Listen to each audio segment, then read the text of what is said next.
நான் ஏன் சார் அதிகாரிகிட்ட போய் நான் நிற்கணும்? ஒரு அரசியல் கட்சியினுடைய பிரதிநிதி, ஒரு அரசியல் கட்சினால இட்ஸ் அ பப்ளிக் டொமைன்.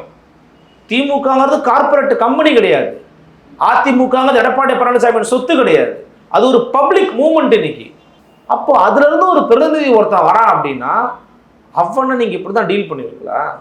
அப்ப இந்த ஆட்சி எவ்வளவு தூரம் அதிகாரிகளால் மட்டும் நடத்தப்படக்கூடிய ஒரு ஆட்சியாக மாறி நிற்கிறதுங்கிறது இது ஒரு கிளாசிக் எக்ஸாம்பிள்.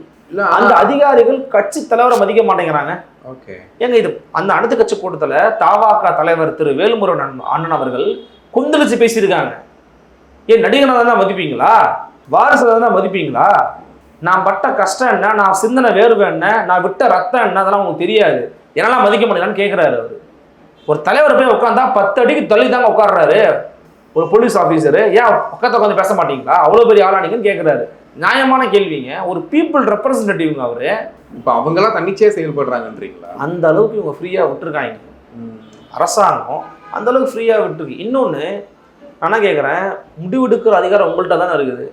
நீங்கள் சொல்கிறதானே சார் அவங்க கேட்கணும். அவங்க சொல்கிறது எப்படி சார் நீங்கள் கேட்க முடியும்?